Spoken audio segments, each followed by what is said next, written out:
Mutton curry কিংবা মাটনের ঝোলের প্রতি বাঙালিদের একটা আলাদা ইমোশন আছে। তাই আজকে আমি ভাবলাম তোমাদের সাথে প্রেসার কুকারে তৈরি একটা দারুণ স্বাদের মাটন কারির রেসিপি শেয়ার করি, যেটা তোমরা খুবই সহজে কোনো ঝামেলা ছাড়াই বাড়িতে বানিয়ে নিতে পারবে, আর যার স্বাদ হবে কিন্তু অতুলনীয়। তাহলে চলো আর দেরি না করে এটা বানাতে আমাদের কি কি লাগছে সেটা দেখে নিই। আর আমি সুস্মিতা তোমাদেরকে আমার চ্যানেল ইয়ামিটস বাংলাতে স্বাগত জানাই। এই রান্নাটার জন্য আমি এখানে প্রায় 600 গ্রাম মতো মাটন নিয়ে নিয়েছি। আমি এই মাটনগুলোকে মিডিয়াম পিস করে কাটিয়ে নিয়েছি। এবার মাটনটাকে ভালো করে ধুয়ে নিয়ে আমি এর মধ্যে দিয়ে দেব 1 চামচ পরিমাণ নুন, 1 টেবিল চামচ পরিমাণ আদা বাটা, 1 টেবিল চামচ পরিমাণ রসুন বাটা, 100 গ্রাম মতো টক দই, আর দিয়ে দেব 1 চামচ পরিমাণ হলুদ গুঁড়ো, 1 চামচ পরিমাণ কাশ্মীরি লাল লঙ্কার গুঁড়ো, আর 3 থেকে 4 টেবিল চামচ পরিমাণ সর্ষের তেল। এবার আমাদের এই মাটনটার সাথে সমস্ত কিছুকে ভালো মতো একবার মাখিয়ে নিতে হবে।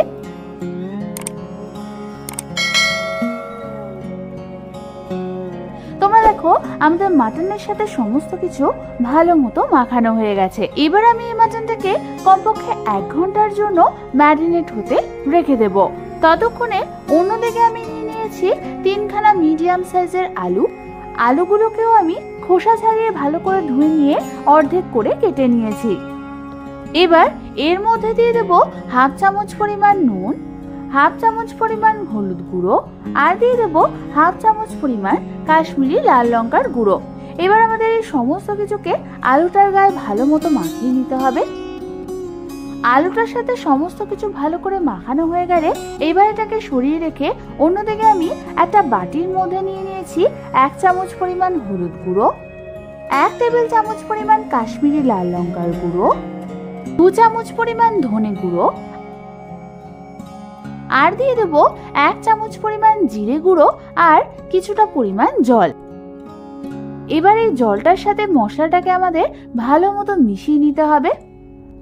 ভালো মতো মশলার মিক্সচারটা তৈরি হয়ে গেলে এবার এটাকে সরিয়ে রেখে অন্যদিকে আমি গ্যাস জ্বালিয়ে একটা প্রেসার কুকার বসিয়ে দেব। তারপর ওর মধ্যে আমি দিয়ে দেব প্রায় 3 টেবিল চামচ পরিমাণ সর্ষের তেল। এবার তেলটা ভালো মতো গরম হলে আমি ওর মধ্যে আলুগুলোকে ছেড়ে দেব। আলুগুলোকে ছেড়ে দেওয়ার পর এই আলুগুলোকে আমাদের মিডিয়াম ফ্লেমে ভেজে নিতে হবে যতক্ষণ না এটা হালকা গোল্ডেন ব্রাউন কালার হচ্ছে। বেশ কিছুক্ষণ ধরে ভাজার পর তোমরা দেখো আমাদের আলুগুলোর গাগুলো হালকা ব্রাউন কালার হয়ে গেছে। এবার আমি এই আলুগুলোকে একটা অন্য পাত্রে তুলে নেব। তারপর ওই তেলের মধ্যে আমি দিয়ে দেব প্রায় 3 টেবিল চামচ পরিমাণ সর্ষের তেল।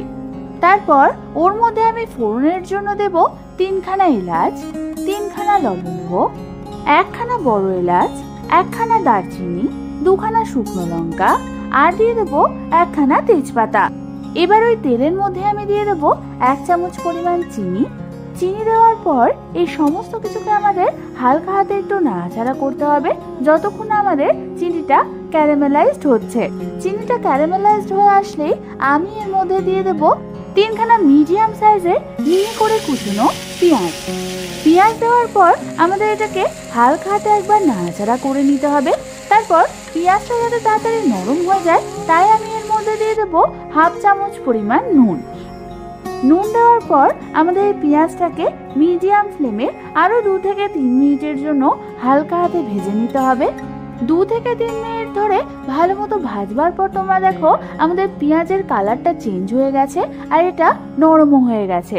ঠিক এই সময় আমি এর মধ্যে দিয়ে দেবো বানিয়ে রাখা মশলার পেস্টটা। মশলার পেস্টটা দেওয়ার পরেই আমাদের গ্যাসের ফ্লেমটাকে লো করে ভালো মতো এটাকে নাড়াচাড়া করে নিতে হবে।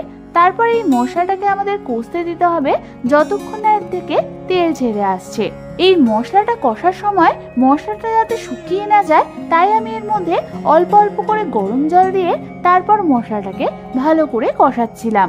বেশ কিছুক্ষণ ধরে কষানোর পর তোমরা দেখো আমাদের মশলা থেকে ভালো মতো তেল ছেড়ে দিয়েছে। ঠিক এই সময় আমি এর মধ্যে দিয়ে দেবো ম্যারিনেট করে রাখা মাংসটাকে।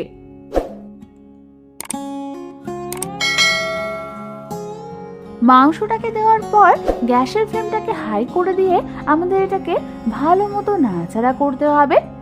এবার ঠিক এইভাবে ভালো মতো নাড়াচাড়া করতে করতে আমাদের মিডিয়াম টু হাই ফ্লেমে এটাকে কষিয়ে নিতে হবে প্রায় 10 থেকে 15 মিনিটের জন্য। এই কষানোর উপরেই কিন্তু মাংসের স্বাদ নির্ভর করবে।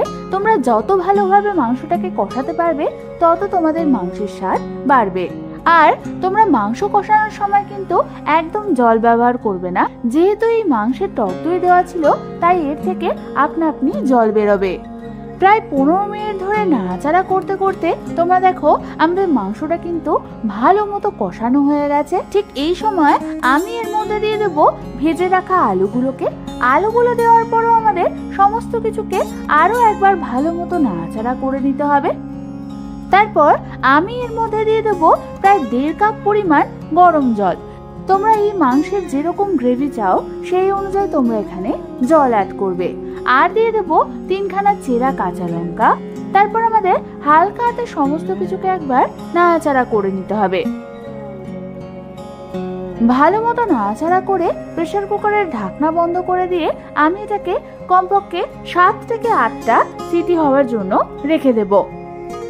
এখানে একটা কথা বলে রাখি, প্রেসার কুকারের কটা সিটি দিলে মাংস পারফেক্টলি সিদ্ধ হবে সেটা কিন্তু তোমাদের মাংসের কোয়ালিটি আর তোমাদের জলের কোয়ালিটির উপর ডিপেন্ড করবে।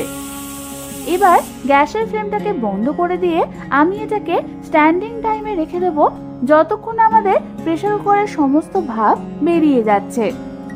বেশ কিছুক্ষণ পর প্রেসার কুকারের ঢাকনাটা খুলে তোমরা দেখো আমাদের মাটন কারির কিন্তু দারুণ কালার চলে এসেছে। ঠিক এই সময় আমি চেক করে নেব আমাদের মাটনটা ভালো মতো সিদ্ধ হয়েছে কিনা আর আলুটাও ভালো করে সিদ্ধ হয়েছে কিনা।